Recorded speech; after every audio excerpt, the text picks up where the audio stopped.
Welcome to the Veritas Podcast. I'm Scott Veritas here with my co-host Ben Rebellis. This week we are going to talk about the shooting that took place in Nashville last week. Very, very sadly, 3 children, I think they were all 9 years old, were killed, and 3 adults who were staff at the school were also killed by a shooter who went into the school and shot them to death. The shooter was then shot to death by the Nashville Police Department. You can actually find the body cam footage of the police response, which is one of the few, for lack of a better term, white pills that you might get from this story. A very, very sad story, but of course, police acted very heroically, and you can watch them do that if you can stomach it. It is graphic because they shoot the assailant in the video. But this story is really significant, and it's definitely going to be the top line topic on today's show. I do know that by the time this show comes out, Trump might be getting arraigned because he's been indicted for the Stormy Daniels stuff. We covered that mostly on our last show because Trump had already released that he was likely to be indicted. We might talk about that later in today's show, but the top line story is going to be the shooting that took place in Nashville. I actually think it's a more important story, and we'll explain why right now. After this shooting, things happened with the media coverage surrounding it and the commentary on social media, mostly by, woke leftist commentators, that were not only appalling, but were really shocking even to people like me and Ben, who've been doing this for a long time and analyzing this stuff for a long time. This isn't our first rodeo. We saw what happened, with Kyle Rittenhouse a couple of years ago, before that with the George Floyd riots, before that with kind of the campus unrest that took place in 2017, everything that happened at Evergreen College. This feels like it's one of the things that's happening on that same level as some of these other sort of seminal moments in the culture war, where you just get a big old black pill and you realize how bad things are, particularly in this case with the way that the media handles a really tragic event, and they handle it wrong because the nature of who the assailant is and who the victim was in this case is not flattering to their narrative. And so there was a very awkward attempt to make this story about something that it's not. For anyone that doesn't have the key details, I'll take 30 seconds to just say that the assailant in this shooting was a transgender man, so a biological woman. I'm not going to say their name on the show, at least I'm going to try very hard not to, nor am I going to show their picture.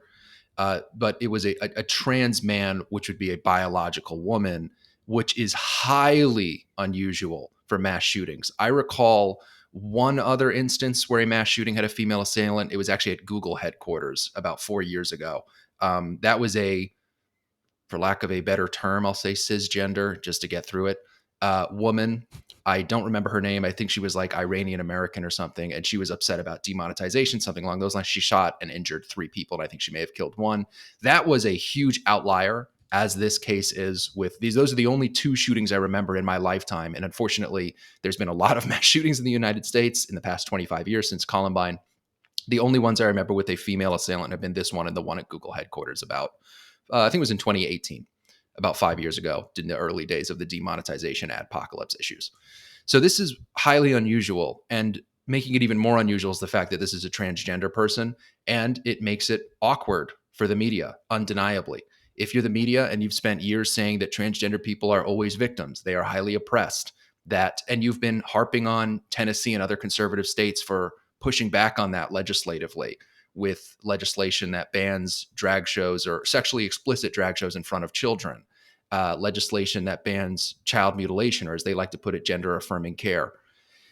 You're put in an awkward spot, right? I don't envy the position of the corporate media this past week.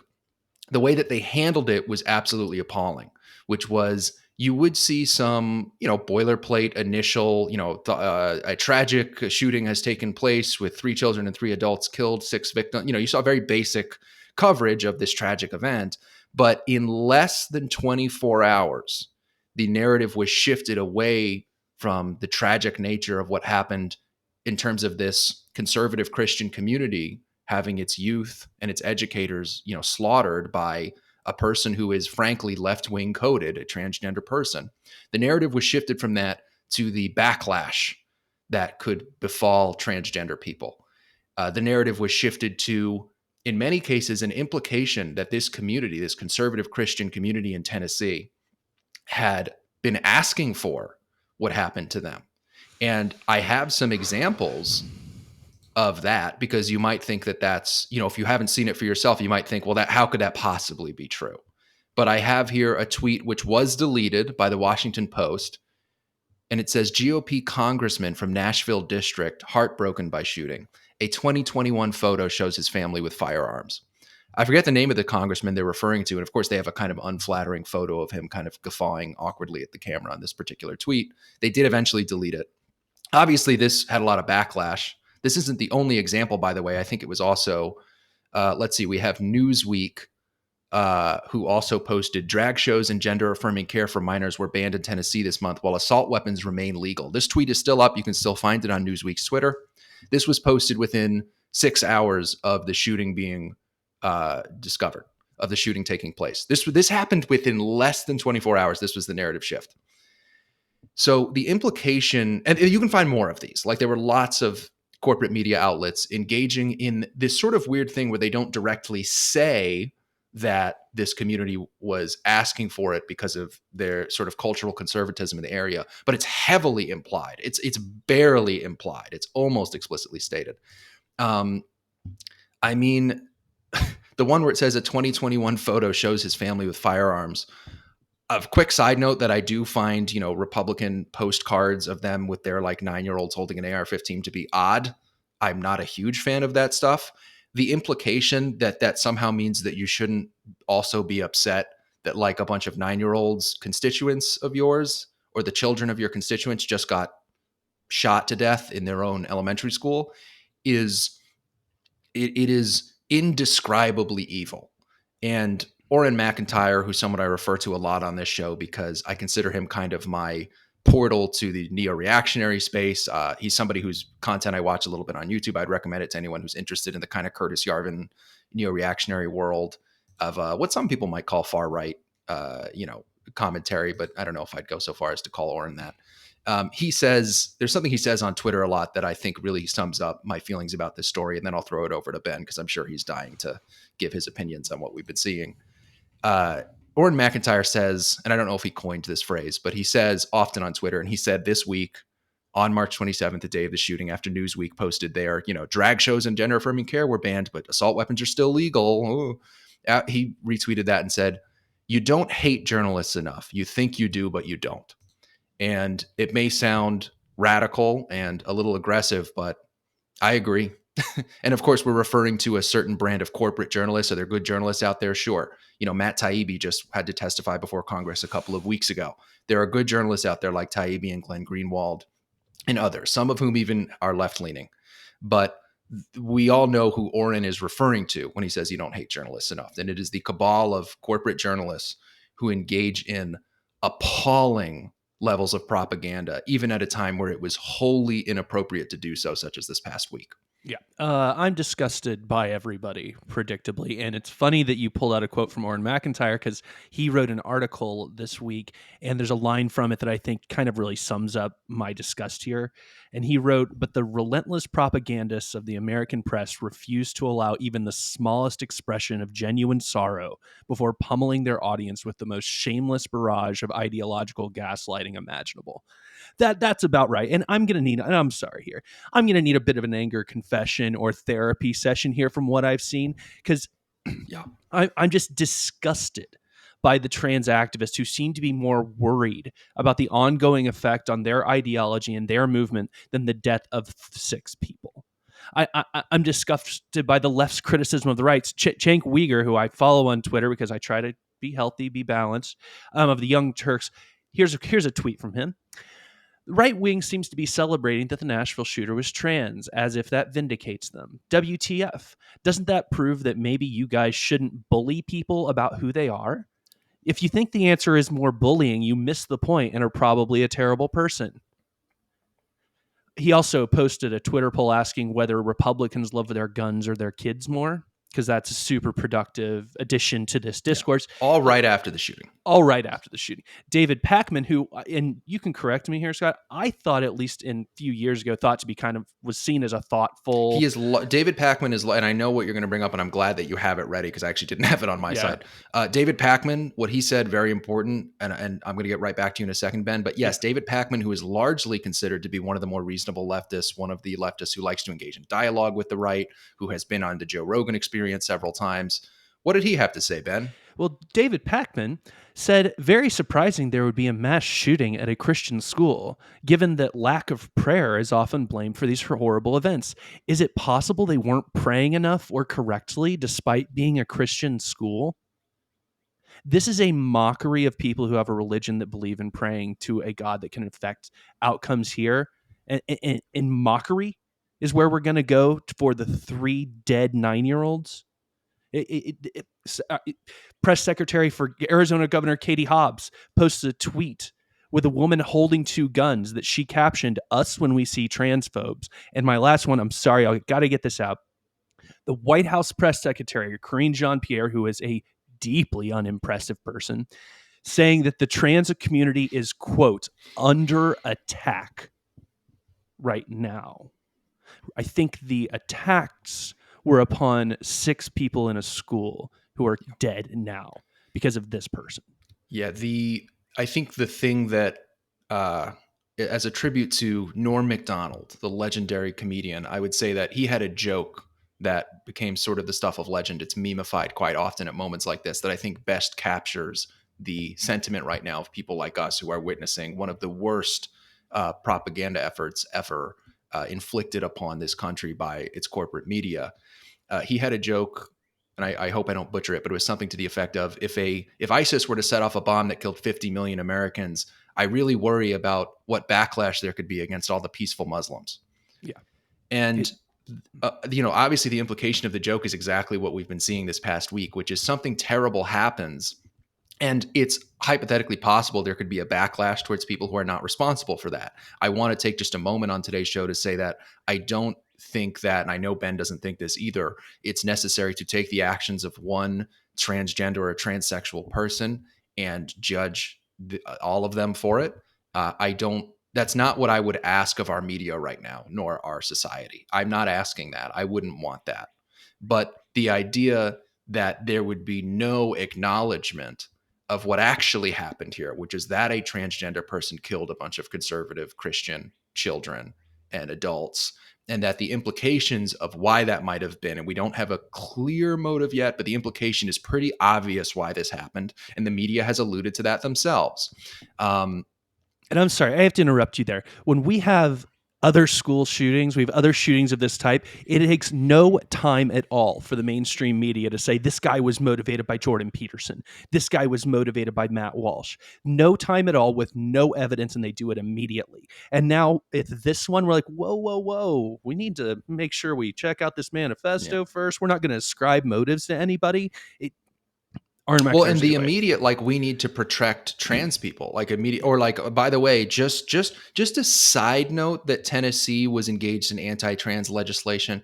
Just a side note, not saying that they were asking for it, of course, not victim blaming here. It's so tragic that these 3 children and 3 adults lost their lives. But just so you might remember that trans women are women and trans people are very oppressed in Tennessee. I just wanted to remind you of that. This is the attitude that we're getting from our corporate media this past week. Let me remind you that the Daily Wire is headquartered in Nashville. Yes, that was very bizarre. I don't remember the name of the journalist. There was a journalist who included, for unknown reasons, the side note that the Daily Wire is headquartered in Nashville in his tweet about, this act of violence by a transgender person. Of course, Daily Wire has been accused of transphobia a billion times because it's a conservative media outlet.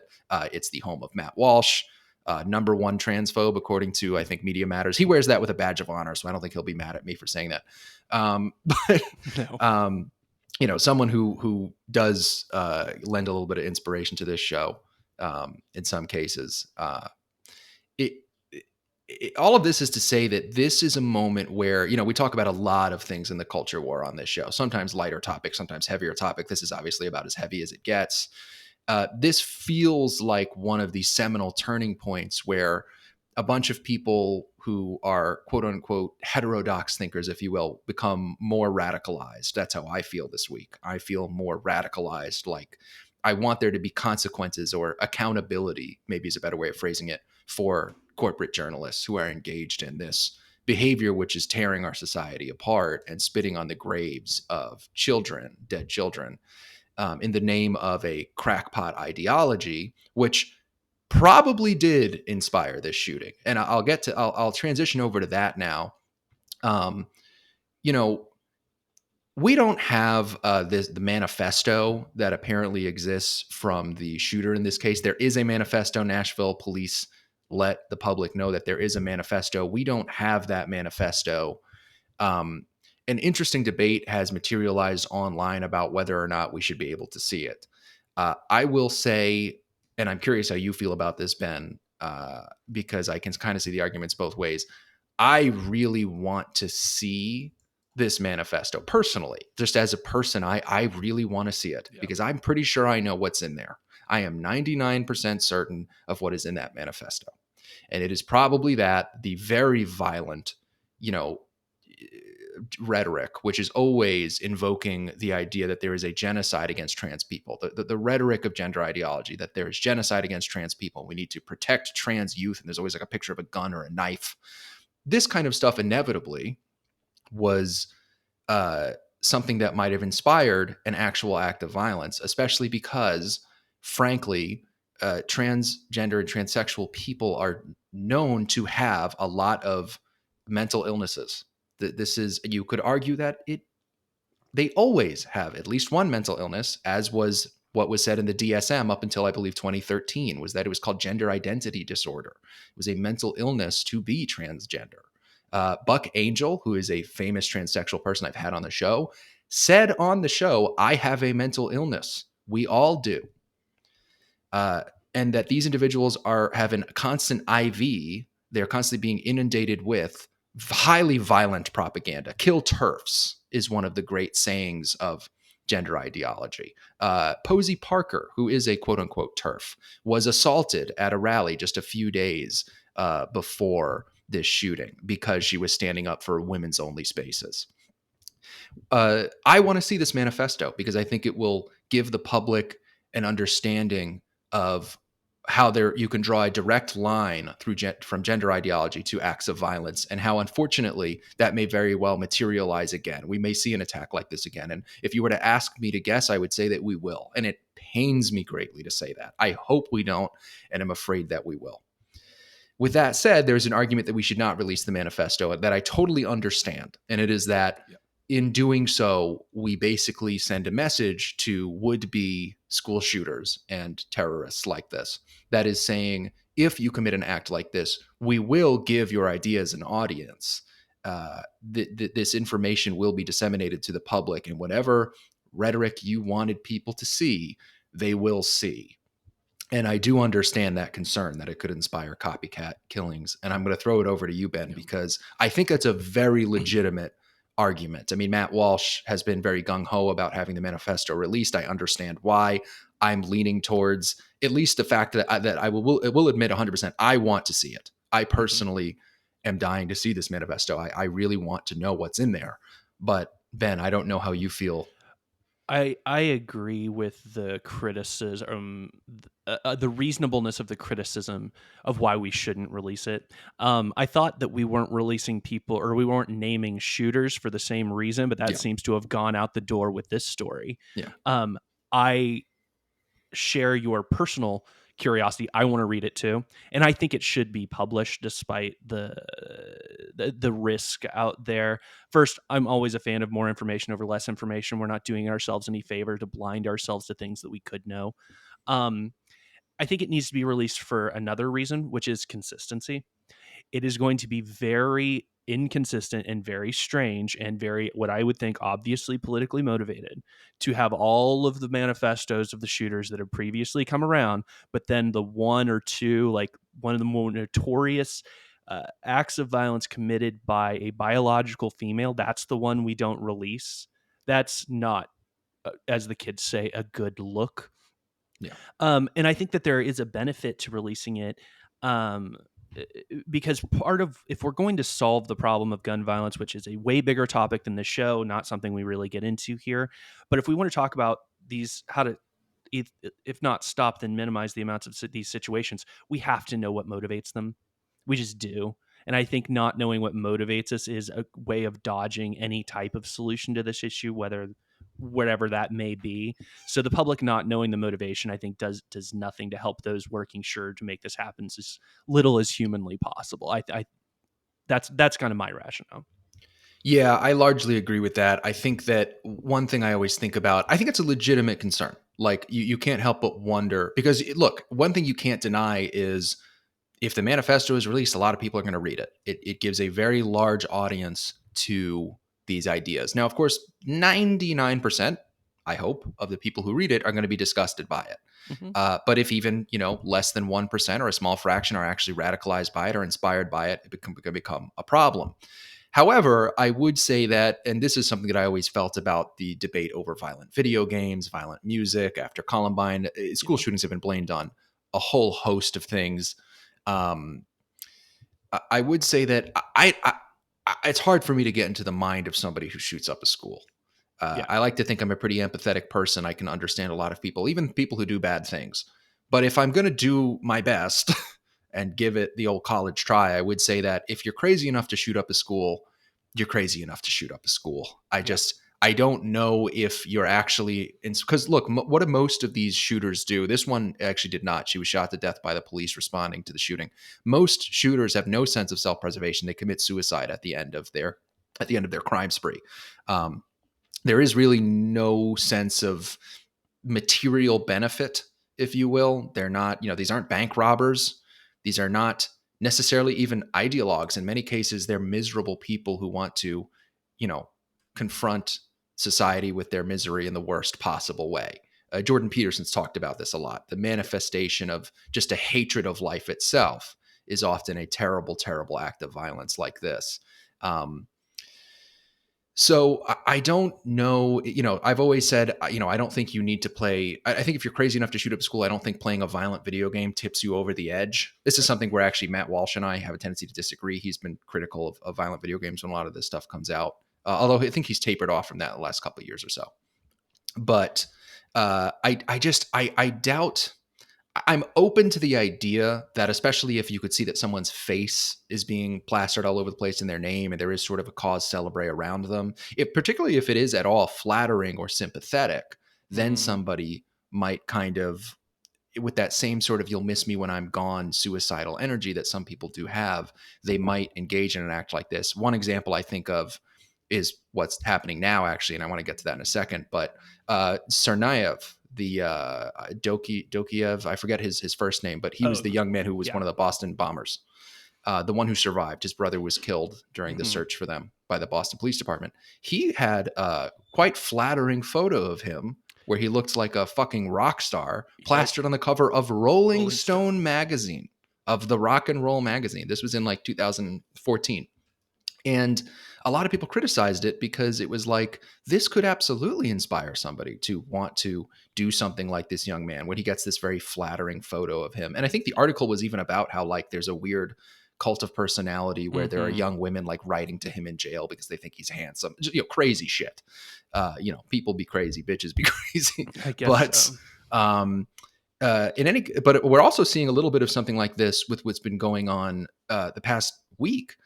This woman, whose name I'm going to try not to say, has been, having these very sad photos of herself. These photos that kind of remind me of like a grunge vibe, like Mm. the music video for Pearl Jam's "Jeremy" or something, which is about somebody who kills themselves. It has this weird vibe to it where things seem almost sympathetic. I will admit that, of course, there is some interest for the media in just telling you about this person, and so they're Yeah. including information like, you know, they're including information like, I think she had a friend who passed away or was killed in a car accident or something Mm-hmm. recently. Maybe that is useful information, but something about that being juxtaposed with these, frowny photos of her, it just, I don't know if they would do this for somebody who, say, drove into a crowd of people in Charlottesville in 2017. There was that guy who did that, and he killed someone and was convicted of murder. It feels like when you couple that with the sort of like trans people are under attack right now. Let's remember not to let this have backlash towards our trans brothers and sisters. It has a very weird vibe to it, and I have to say one very important thing, which is that if there were any material backlash against trans people that was happening right now, let's say the day after the shooting, there was a shooting at a drag show or something, I would think that it was absolutely justified, of course, to say, let's not let this devolve into more violence. Let's not let violence beget more violence. Right. The thing is, that hasn't happened. There has been no material backlash towards trans people. Look, are people saying crazy shit on Twitter? Yes, but they always do. People are going to say crazy shit on Twitter, both trans activists and their opponents. They're going to go at each other on Twitter and say awful, terrible, sometimes violent things to each other. But there is no justifying what the media has done this week, which is to be so sympathetic towards the demographic to which this shooter belonged, unnecessarily so, when there's no material backlash, and to give very little attention to the actual victims, to the point where there was even a group of trans activists at I think it was the Nashville State Capitol, who were protesting. You couldn't even count the number of examples of how ridiculous this got this week. It really does feel like the riots from 2020 or something. You like lose track of how crazy it got. The Twilight Zone, like unreality, to borrow a phrase from Wesley Yang. They were holding up 7 fingers and saying 7 lives lost, a tragic day. There were 6 victims of this shooting. 7 would be including the perpetrator, the woman who went into the school, a 28-year-old woman who killed 3 9-year-olds and 3 adults. I don't know what commentary I have to offer on that. No, I will say I have a concern, and this will be a bit of a long thing, but I do have a question for you at the end of it. I worry a bit about, no matter what's in this manifesto, of blaming the shooting on gender ideology, and my reason. I generally object to the term stochastic terrorism. This idea that speakers of unpopular ideas are blamed when one of their fans goes out and does something horrible because they're a psychotic person, but they liked Jordan Peterson or whatever. I mean, Jordan Peterson was basically accused of this. Was it the Christchurch shooting? I think he was in that manifesto. He and a few other people, Lauren Southern and Candace Owens. So, to be fair, I think that particular manifesto had named a couple of those people, not Peterson, but I think had named like Lauren Southern or a couple of other people. Sure. So I don't like the idea that a person who is not at all calling for violence is blamed when someone says they were motivated by that speaker's idea when they went out and committing violence. I'm hesitant about that because it's almost always an unfair accusation that's used in bad faith, but this one's a little different to me because we're not blaming an innocuous speaker for motivating a mass killing. This is an ideology that, as you pointed out, has as a phrase, kill TERFs, or this idea of a trans day of vengeance. Not, this was the visibility day, I think, this week. No, they're talking about vengeance. Teen Vogue wrote that people should not temper trans rage. This is a movement that actually has violence as part of its character. I mean, imagine being Matt Walsh walking around Portland among Black Bloc Antifa thugs. I don't think anybody thinks that would go down well or listen to, and I could not encourage our listeners to do this any more highly. Go and listen to the new podcast series from the Free Press called The Witch Trials of J.K. Rowling. It is extremely good. You should listen to all of the episodes, but especially the one where Megan Phelps Roper, who's hosting the thing, and Rowling read out the threats that she's received. And let's remind our listeners, she said like super innocuous things on Twitter that maybe we shouldn't have men in female prisons. Maybe there is such thing as a woman. And yet she's told by trans activists repeatedly to choke on their big fat trans dicks. The violence in the rhetoric here is not, you don't have to find a dog whistle. We don't have to interpret anything. Its biggest supporters have been vocally violent. And so I'm wondering, my question to you, I got there finally, is do you have this same concern about this kind of tension between blaming speakers when they're not encouraging violence, but maybe here we've got at least where the most radical of people are encouraging violence? I think there's a tension and a worry that I have there. Yeah, that's a legitimate concern, and it's a balance that we need to strike. Constantly people are being blamed whenever there's a shooting by some like white supremacist or something. It's drawn back to like he liked a tweet by Ben Shapiro 5 years ago or so. Like Right. there's always, and Ben Shapiro has always consistently said on this, and it's basically more or less what you said, man, that unless someone is directly calling for violence, you shouldn't necessarily blame them for it.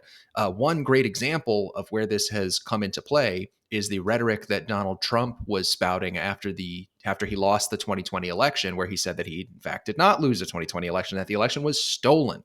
Mm-hmm. This was rhetoric that, while not quite as extreme as the "you are all victims of genocide" rhetoric that we get from gender ideologues so much, was pretty extreme. The implication that an election had been stolen could lead to, and did lead to, violence. Now, was it the same level of lethal violence that we saw this past week? No. One person was killed at the January 6th riot, and it was actually one of the rioters. Mm-hmm. It was not a police officer. There were no police officers who died. That ended up being a big misnomer in the media, was that police officers had actually been killed. Some were assaulted, but none were killed. Yeah. So, people always want to hold Trump accountable for that. And I've always kind of had two minds about it. I always acknowledge he did not ask people to storm the Capitol. He asked them to like march to the Capitol, and he told them that an election had been stolen from them. Yeah. How he didn't see how that could potentially get a little out of hand, I would say I don't know, but I do know it. It's because I just don't think he's a very smart guy, and we'll get to that later when we briefly cover his indictment. Right, he's reckless, but He's what reckless. What we're seeing from the fringe of trans activists is intentional, not just reckless Yes, behavior. I would say it goes a step further. And so my point in saying all that, and thank you for pointing that out, Ben, is that people want to blame Trump for his rhetoric, and it's like this goes well beyond that. You do have common phraseology of "kill TERFs." What do we do when we see TERFs? And there's a picture of somebody pointing, two guns at the camera. In a meme. One small white pill from this week, by the way, that was one of the only instances where there was accountability. The person who posted the meme saying, what do we do when we see TERFs? And then it's like, a woman pointing two guns at the computer screen. That woman was Katie Hobbs's press secretary, a Democratic governor in a Republican state, Arizona. Mm-hmm. I think because of the home field advantage there, Republicans were able to get a scalp. That woman resigned. Just for anyone who hasn't gotten that update, I was hoping that would happen and had a feeling it might. The woman who posted that meme had to resign her post from Governor Katie Hobbs's office because you can't do that in Arizona. And Matt Walsh, to his credit, did something he often does, which is he encouraged people to, call and email the hell out of that office to ask that this person resign for violent rhetoric on Twitter. But all this is to say, we see so much violent rhetoric and very little accountability. That was like the only case where there was accountability. And I guess Washington Post did delete their one idiotic tweet. Mm-hmm. But of course, they didn't actually apologize for it. The rhetoric of gender ideology, particularly in the last like 2 or 3 years, it wasn't always quite so violent, or at least that would be more in like the Tumblr space, like under the surface. Right. But now we'd really see on the surface level on Twitter, at rallies where somebody like Posey Parker or a sort of TERF individual is present. You see biological males who are transgender women engaged in what I'll just say is not very ladylike behavior. We actually saw this week, something that we would have covered in a lighter news week. Billboard Chris, who's a Canadian activist who goes around wearing a billboard that says something to the effect of gender ideology, don't allow the mutilation of children in the name of gender ideology. I forget exactly what it says on the billboard. He's constantly getting the shit kicked out of him because these males who are trans women will go up to him and beat him up. This happened this week. There was a trans woman, biological male, screaming in his face at one of these rallies where he's going with his billboard.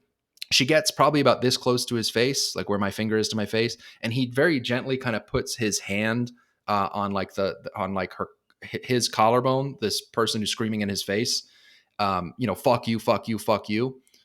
And he pushes on the person to get them away from him. This person is like 3 inches from his face. And that person and a couple of other trans activists immediately start beating him up. And he called police, and a female police officer came. I say female because there was this police officer comes and just has a certain kind of like HR lady energy. If you watch the video, she comes and just goes like, how's it going? Like, I guess I'm the guy who has to respond to the transphobe and deal with his fucking assault claim. She watches the video of him being assaulted and then says like, oh, well, it's mutual combat. You put your hand on this person's collarbone. that kind of violence. Famously, there was also the guy who went into a GameStop a couple years ago and was like, "It's mayhem," and starts like Oh, I destroying the saw that GameStop. We video. see this kind of violence by trans radical activists all the time. Jordan Peterson and Lauren Southern were famously, had their sound equipment destroyed. Lauren Southern herself was assaulted at, a Jordan Peterson rally back in 2017. We constantly see, particularly trans women who are biological males, engaged in violence at these rallies whenever a heterodox thinker has arrived to protest. And there's zero accountability, at least in Canada. The police officer who responded to Billboard Chris's, I apologize for calling him Billboard Chris. I don't know his last name. It's Billboard Chris's, and this video has gone viral, by the way. You've probably seen it on Twitter. You can find it on Twitter. The police officer who responded was completely unhelpful. There's zero accountability for the violent rhetoric and violent actions that gender ideologues so often engage in. And it is highly violent. There is a constant stream of propaganda saying that there is genocide against you and you need to have a day of vengeance. There was going to be a day of vengeance that was actually going to be like today or yesterday, I think. And they canceled it. But of course, they canceled it because they said there was like a material threat to the lives of trans people as a result of the backlash from the shooting. So there's the lieutenant governor of Minnesota wore a shirt that said "Protect Trans Kids" and has a knife on it. It has a combat knife on it. I don't know how you're supposed to interpret that. There's just I think the concern, Ben, that you're going down the stochastic terrorism lane and allowing people to blame non-overtly violent speech for violent actions. I think that isn't a concern when I think it's just important for people to make very clear what the rhetoric actually is. And I should have come to today's show with better examples. I know there's better examples because what you were saying about the choke on my trans dick stuff that is constantly sent to JK, there's a lot of that stuff online. I didn't come with examples of that. I should have. But you can find hundreds, thousands, tens of thousands of examples of people threatening J.K. Rowling and Posey Parker and particularly women, but also Matt Walsh, a lot of men who are quote unquote anti-trans or transphobic, whatever, with the most horrific violence and rape and like threatening to rape their children in Matt Walsh's case. And so it's like, when we see this manifesto, if it says, and maybe it won't, but if it says something that implies that kind of rhetoric inspired the shooting, no shit. and maybe we should do something about that. And that's a message that I hope our society gets if we get the manifesto and it says what we all kind of know it says. Yeah. So I'm not in the business of catastrophizing. I think that it's a particularly toxic habit to get into. But I'm going to ask you a catastrophizing question. I'm seeing a lot of commentary from the right that this is an attack on the Christian community. And I don't know if that's the case. Apparently, this shooter had previously attended this school, and I think the police officers were very vague in saying that they were resentful of having gone to this, something like that. Also, there was some reporting that her parents might be conservative Christians who were not exactly accepting of her being trans. So I wonder, is there a holy war brewing? And here's what I mean. I think to most on the left, Christians stand for everything they oppose. Christians are, in a sense, a proxy for anti-gay, anti-trans positions. And then they use religion in like the legal sense so they can bring cases like bakers who oppose making a cake for a gay wedding, because we do have the freedom of religion, and they kind of use that as a way to. I can see from the left how they think they use that as a tactic and almost like a sword.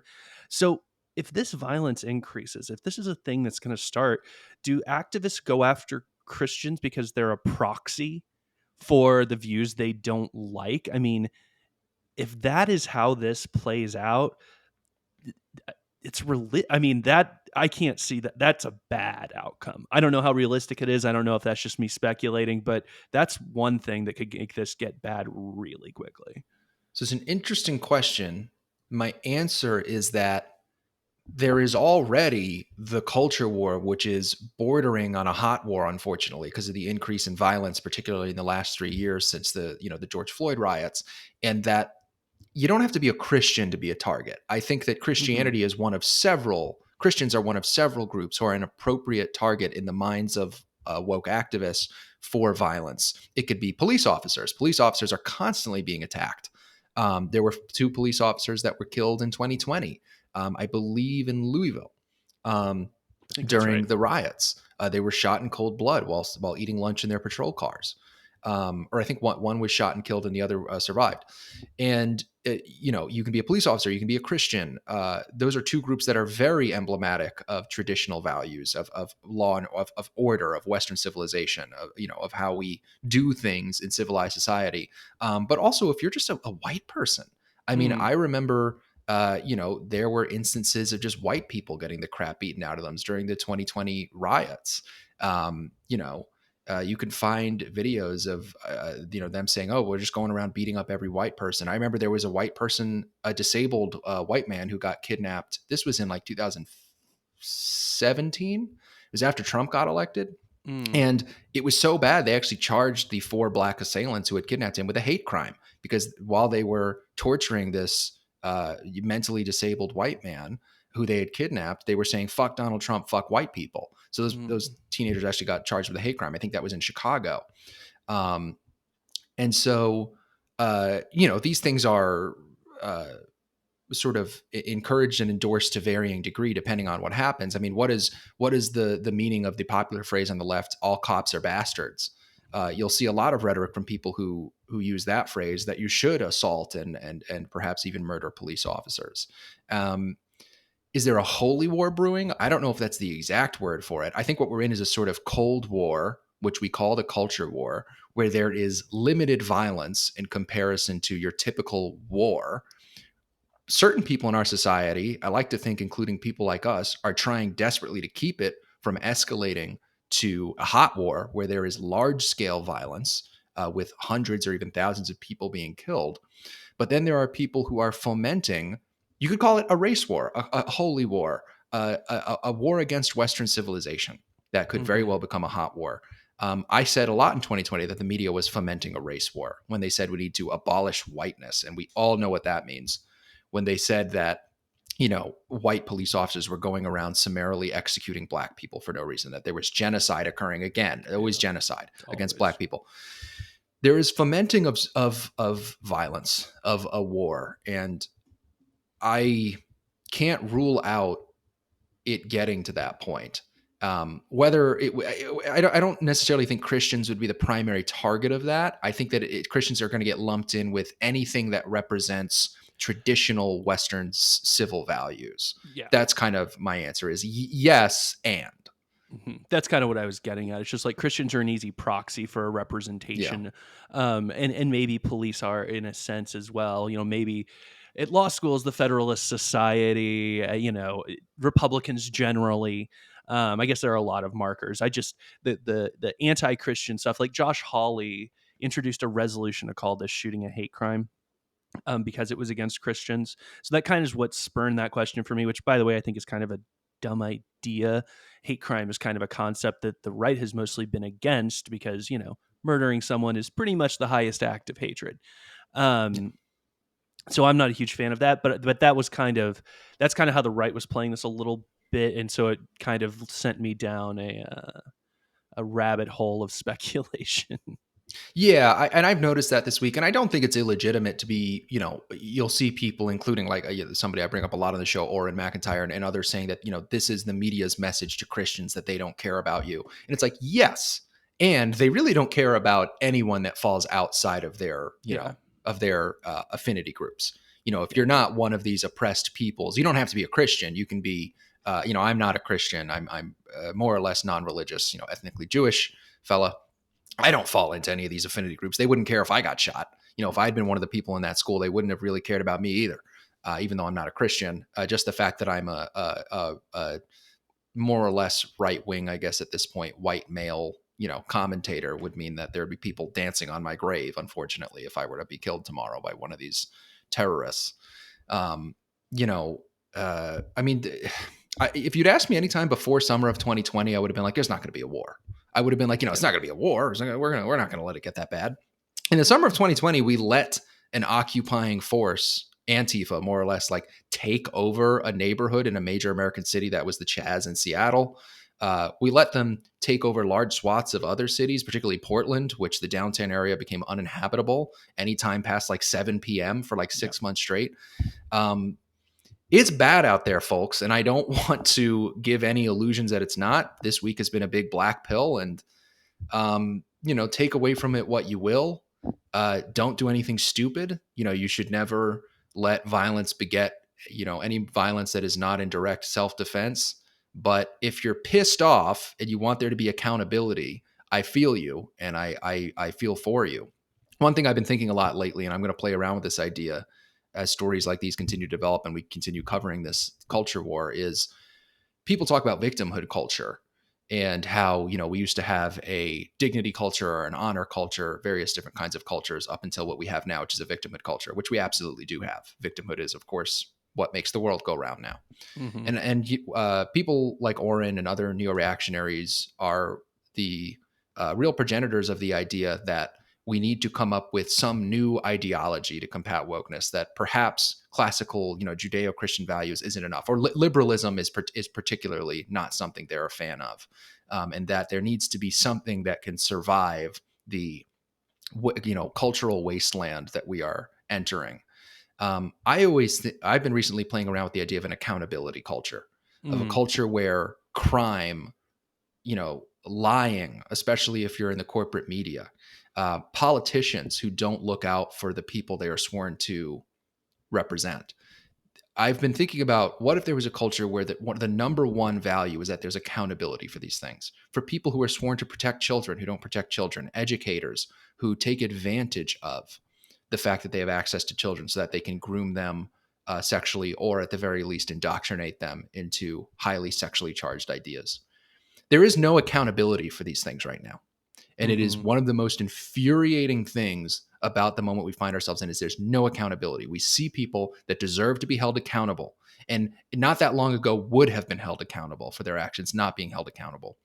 And I hope that we build into whatever, the future vision of our society is, an accountability culture where and the reason that I care so much about this idea of accountability is because that's how you have a high trust civil society. Is somebody knows, look, there's a very small chance that as I'm walking down the street, some crazy homeless person or some person who just doesn't like the cut of my jib could punch me in the face.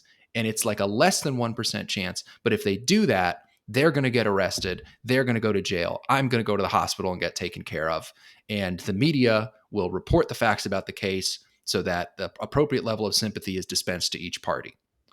None of that is happening the way that it should right now. When Billboard Chris gets punched in the head and beaten up and he has this cut on his nose, and the police officer goes, maybe you gave that cut to yourself, when she arrives on the scene. There is no accountability for people committing everything up to and including violence and terrorism against groups that are not on the right side of the friend or foe distinction, according to the cathedral, the left, the woke orthodoxy, whatever you want to call it. And so that is one of the things that I wanted to share on today's show, is accountability culture. Let's try to build that into the vision of the future that we want. And if we can, restore it before it's too late in a country that seems to be descending into a place completely devoid of accountability if you fall on the right side of the friend or foe distinction of the orthodoxy. No, and there's another part of that. I mean, accountability is a good thing for its own sake, but when it is so obvious to people that it's not working, that people aren't being held accountable, that's when they get enraged. When very few people go to prison for burning down whole parts of cities, and yet the Justice Department goes after a ton of people who merely walked into the Capitol, not saying January 6th is a good thing, don't want to hear about it. But there's some people who I think have probably been unjustly prosecuted from that day. That's a mismatch that enrages people. When you see the Twitter files come out, to the extent that anyone knows what they are because the mainstream media wants to ignore them, I think to myself, who's going to do something about this? This is our government censoring our own people, and no one is going to be held accountable for that. You see that nobody, people say one, but nobody went to prison for wrecking our financial system in 2008, despite the widespread systemic fraud, people get enraged. And that is where we get to these points where when we don't have accountability, we have enraged citizens, which don't lead to good outcomes. We have enraged citizens who also now don't know what exactly they're trying to be incentivized or de-incentivized to do by their leaders and their government. Accountability is also about incentives. If people understand that they will be held accountable for certain actions, they might not commit violent crime. They might not, cause a meltdown in the economy. They might not lie to their constituents if they know they could be held accountable for it. And people who know, what did they used to say? I think Bill Clinton used to say this. If you play by the rules and work hard, you will make it just fine in America. People know that, if they do the right thing and they don't do the wrong thing, things will work out for them.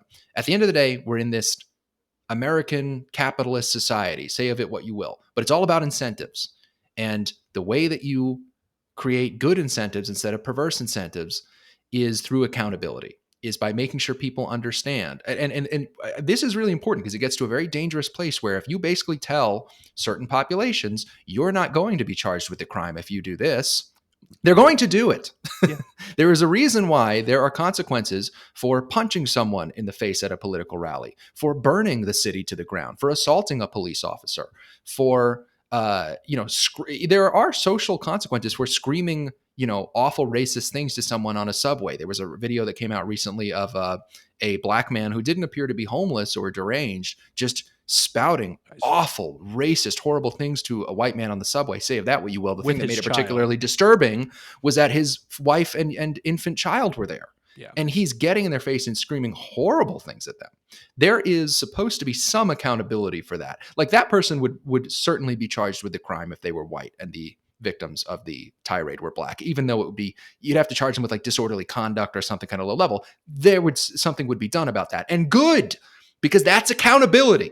Right. And it would prevent that sort of thing from happening again. And it sends the right message to that family, which is, okay, look, at least I can tell my kid when they grow up, hey, you remember that guy who yelled at us on the subway? He got charged with a very serious crime for that. That didn't work out for him. So you don't have to be so cynical. You can believe in a society that has an accountability culture because there are consequences for that. It makes bad things better when there's accountability, and it makes people do the right thing and not do the wrong thing. It really helps with incentives. And we see that people are constantly incentivized to engage in behaviors where there are no consequences because there's something else for them to gain. If you're a pissed off, angry person, you can go and you belong to one of these affinity groups, you can go out and punch someone in the head and know that nothing's going to happen. And then why wouldn't you? Unless you were, a paragon of virtue who actually understands that maybe you shouldn't punch people in the head for disagreeing with you. Apparently that's too much to ask. But look, we all understand human nature well enough. It's pretty violent unless you make it not. And the way to make it not is with the threat of state violence, imprisonment, arrest, execution if what you did is bad enough. And we're not really enforcing that right now. But it is being enforced in the most important way, which is when Donald Trump fucks a porn star. I didn't want to go the whole show without addressing it. It's being enforced in the most important way, which is that if a former president stoops a porn star and cheats on his wife, and somebody with or without his knowledge, that's probably what's going to get worked out, pays that person off to shut the hell up about it while he's running an active campaign for the presidency. That needs to be dealt with. Okay. That's accountability. That's accountability. And so what we've seen also this week on a much lighter note is that Donald Trump, he was indicted, as was largely expected, for what role he may or may not have played in hush money payments to Stormy Daniels after he allegedly stooped her. And, Michael Cohen, an employee of the Trump organization at the time, paid her off to not talk about it. The reason that this story is at the end of today's show is because we actually covered it on the last show a couple weeks ago. Donald Trump had said that this was going to happen. That by the time the show comes out, he'll probably be getting arraigned. So the story will definitely be in the news. We'll talk about it a little bit more this week in case you didn't see last week's show, but a lot of this is going to be review time if you saw last week's show. Donald Trump is someone we're not a huge fan of on this show. I generally kind of think of him as an annoying imbecile who doesn't actually effectively engage in the culture war. Like, I don't think he's a good actor in the culture war the way that I view someone like Chris Rufo or Ron DeSantis as being somewhat effective at the very least, or arguably very effective in the culture war. Um, I will acknowledge, though, also that Donald Trump, this indictment, this prosecution seems to be pretty malicious. It's not really clear why this has resurfaced after like several years of being like kind of a settled issue. The whole like who's thought about Stormy Daniels at all? Unless you're a connoisseur of like late '90s pornography, who's been thinking about Stormy Daniels at all for the past, 3 or 4 years since this whole story kind of went by the wayside. Apparently Alvin Bragg has, maybe for a variety of reasons, but I can only speculate, but I don't know what his personal habits are. But yeah, that would be funny though, if that was how he got reminded. He was like, I need to get Trump on something. Then he's just sitting there jacking off. And he was like, yes, that lady. Right. I like, that's how I'm going to imagine in my head that this happened. Yeah. But anyway, yeah, you have Alvin Bragg, who's the district attorney in Manhattan, trying to indict him for, I don't even remember what crime they're trying to get him on. It all just seems like such nonsense. It's not going to result in a conviction, I don't think. But he's been indicted. He'll be arraigned. He may even be handcuffed. The interesting thing about this story is that Trump probably wants it to be as, theoretically humiliating, but actually enraging to his fans as it could possibly be. So he'll probably request to be handcuffed, is kind of my theory. Because this, although it's a result of his own stupid behavior, because I do personally believe he probably did cheat on his wife with Stormy Daniels, that much is true. Yeah. So, there is some level of accountability for something he did do. And maybe I don't know whether or not he had anything to do with the hush money payments. One way or another, it just doesn't seem like something you should charge a former president with, because it's a misdemeanor. And there's a long precedent of not charging your political enemies with minor crimes. And of course, this is going to set off a whole new precedent of everybody charging everybody with everything on either side of the political spectrum. But the thing that annoys me about this is going to help Donald Trump. I know it is. I like to think it's not, but it is. It's going to help him a lot. It may secure the Republican nomination for him in 2024. The only other candidate who could possibly prevent that from happening is Ron DeSantis, who hasn't even announced his candidacy yet. The thing I'll direct towards Ben, because it's the only really new and interesting thing to talk about with this story. He, to my knowledge, largely agrees with everything I just said. We discussed this, like I said, on last week's on the last show that we did. People have been bringing up that Ron DeSantis, somebody who I'm much more keen of, much more fond of, as the governor of the state where Donald Trump resides, that he should step in and refuse to extradite Donald Trump. Ben, you are the resident legal expert of the show. I have no idea how any of that would work. I just know that, Manhattan DA has charged Trump with a crime. He lives in Florida. Ron DeSantis is the governor of Florida. You have people saying that Ron DeSantis should protect Donald Trump in order to also get his own lump of flesh out of this story, lump of polling, if you will, so that he too can get a little polling bump. What are both your legal and political, what is both your legal and political analysis of that?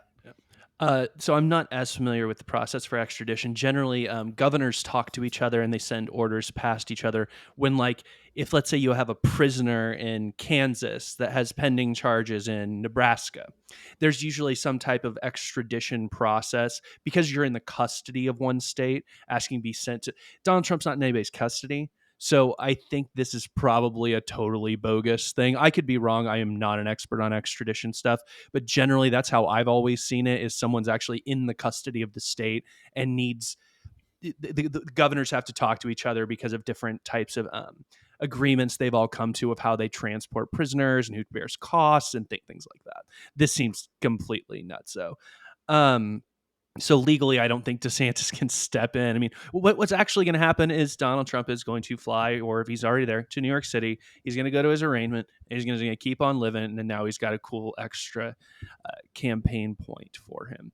I don't really have much to add from what we said last week. I think this can't do anything but help Donald Trump.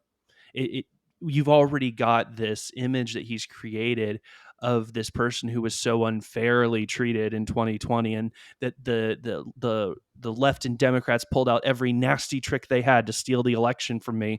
And now we have a purely partisan person who talked about prosecuting Donald Trump as a campaign thing before he did any investigation, and now he's going after Donald Trump. It does nothing but play into his narrative, and I really do worry this does help him get the nomination. Yeah.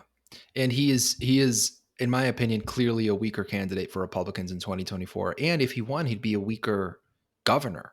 Like, he can't govern. He's not a particularly good campaigner, in my opinion. I don't think he would beat even a kind of hobbled old, inflation-y Joe Biden administration. I am frustrated by this, but we'll have to see how it plays out. I mean, Ron DeSantis will probably announce his candidacy. I do think he's still going to run, and I think he'll probably announce in like May or June. From what I've been hearing, it's going to be a little while longer, a couple more months before he announces. Asa Hutchinson announced today. Very important. The former governor of Arkansas. Of course, I'm kidding. This guy's going to be a total gadfly. I don't know what these other people are doing. Nikki Haley, I'll kind of give her a pass. She was an ambassador to the United Nations, and she was a pretty popular governor. So I'll give her a pass on running initially. But I will say, and I've said this on the show before, Asa Hutchinson, Nikki Haley, all these other Republicans who are going to be running, if by, let's say, Thanksgiving, you haven't gotten above, 3-4% in the polls, get the fuck out of the way. Yeah. Get the fuck out of the way and endorse Ron DeSantis if you want the Republicans to have any shot of winning in 2024. Look, hypothetically, could Donald Trump win? Yes. I don't want to discount him again because I didn't think he would win in 2016 or 2020. I got one of those right. I famously, along with many other political commentators in the country, did not get 2016 right at all. So maybe he'll win in 2024. And to be honest, I actually will enjoy it for probably a solid 24 hours just for the schadenfreude. But these other folks who are running, like Asa Hutchinson and Nikki Haley, really need to get the fuck out of the way. They can entertain their little book tour presidential vanity campaign for a few months. But if by a couple months before the Iowa caucus, they haven't really broken out as the anti-Trump, which is Ron DeSantis and is going to be Ron DeSantis, they need to get the fuck out of the way and get the fuck in line. And that's not typically my feeling about this sort of thing. I think the people should decide and the powers that be should get out of the way. No, Ron DeSantis is the answer, in my personal opinion. You don't want Donald Trump to be the nominee in 2024. If you're in agreement with me on that, you need to get behind Ron DeSantis. And I don't really see the downside of Ron DeSantis. He not only would be a better candidate, I think he'd be a more effective culture warrior. That's what we care about on this show, is who's going to actually do something and be effective in combating the woke orthodoxy from the Oval Office. And between Trump and DeSantis, I know for Ben's part, he's less keen as a more sort of libertarian leaning guy. I know you're Dave Smith 2024? Yeah, it's Dave Smith 2024. Dave Smith 2024. Also, did you know much? Isn't Vivek Ramaswamy? Yes, there is another major candidate. Yeah, I seem to like him. I've liked him on Twitter. I don't know too much guy, about him. Yeah. Who has every right to run. And if by like Thanksgiving of 2023 of this year, he is not polling above like 4 or 5%, needs to get the fuck out of the way. That's how I feel about him. It's like, I like him. Nice guy. Could be a good cabinet secretary for Ron DeSantis. Do your thing to these people. It's like, I get it. You've been dreaming of running for president probably for a long time, but up to and including Nikki Haley, who's probably the most legitimate of the non-DeSantis, non-Trump candidates, get out of the way by certainly by Christmas and probably by Thanksgiving, so that DeSantis can consolidate anti-Trump support. Because if you look at the data that is available, I'm a data guy. Data's right 90% of the time, not in 2016 and not really in 2020. But most of the time, data is actually right. If you look at the data, in a head-to-head matchup, DeSantis often beats Donald Trump. In a matchup where there are 5 or 6 other candidates, he almost never beats Donald Trump. So it really could be a deciding factor, and could have been a deciding factor in 2016 if everyone had gotten the hell out of the way and picked somebody, whether it was Ted Cruz or Marco Rubio were probably the two most likely choices. John Kasich kind of tried to make the case that he was the guy, but he only won his home state, as I recall. And everything John Kasich did just kind of served to help Donald Trump that year. It was really hard to understand what the hell it was he was doing. Personally, I would have been probably a fan of like Marco Rubio. I'm not really a big Ted Cruz guy either.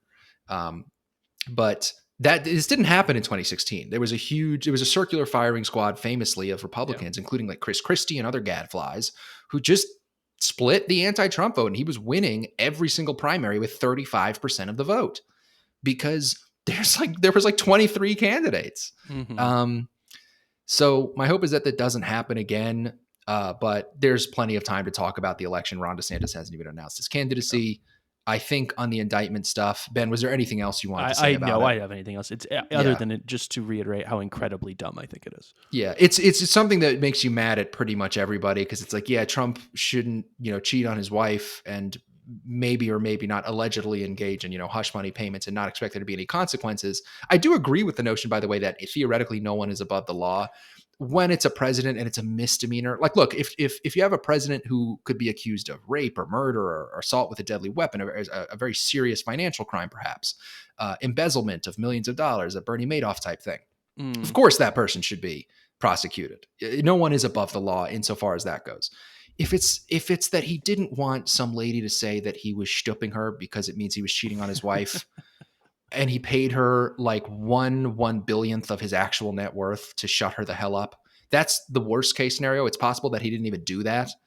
Um, it's not worth breaking the precedent of, can we please not have a system where we're constantly charging everyone on both political sides with little fucking misdemeanors as malicious prosecution? This is going to be such a headache because every president for the remainder of my goddamn lifetime and my children's lifetimes will be uh, prosecuted for some nonsense. It's going to be a huge waste of resources and waste of people's attention. Yeah, especially compared to all of the crimes that I'm quite sure that are much more serious that I'm quite sure that this DA is not charging in Manhattan. Yes. Yeah, of course, it's worth noting Alvin Bragg is famously a Soros-funded, DA who doesn't prosecute crime in the District of Manhattan. He just, if it's anything below like murder in the first degree, he, gives you 3 days probation. Like he just Manhattan and all of New York City is becoming crime ridden because they let people out after very serious violent crimes after a few days and put them on probation, and they go around beating people up. And there's been these anti-Asian hate crimes that keep happening with criminals who are on the loose because they've been let out of jail early. But of course, Donald Trump fucked Stormy Daniels, got his dick sucked, and paid her off, and paid her a bunch of money to shut the fuck up about it, business expense, so that something. he could beat Hillary Clinton. Yeah. Well, and also Stormy Daniels, I think, retained the right to, I don't know, not accept the money and probably prevent Donald Trump from winning the 2016 presidential election. Stormy, you ignorant slut, you fucking bitch. You could have stopped this all from happening. Anyway, just remember, folks, Alvin Bragg definitely did this because he was jerking off to Stormy Daniels, and that's how he remembered that he could charge Donald Trump with this crime. And we'll see you next time. Now, if you're watching on YouTube, takeaway. Yeah, that's, forget everything I said about accountability culture. That's the most important thing I've told you on today's show. Yep. We appreciate you being with us. We'll see you again soon. Hopefully some stories that we can have a little bit of a more fun time with. This was not a fun lead story to do today when children get shot and killed. I always like to try and have the show be at least a little bit light at times and try to take things as best as we can and have some fun with what's going on. Sometimes that's borderline impossible. I don't have the comedic skill set of, some of the people from, the dirtbag left, if you will. I'm a big fan of Nick Mullen and the Adam Friedland Show and, some of these comedy shows where they just seem to be able to joke about anything. I think that's admirable and I appreciate it. But this was always going to be a rough one. We appreciate you being with us. If you're on YouTube, please like, comment, and subscribe. I would love to hear what you thought of today's show and what you thought about what happened last week. And if you're on iTunes, please leave a 5-star review. It really helps get the show out to more people. We'll see you next time, and we'll have some fun. We'll have lots of fun on the Veritas Podcast.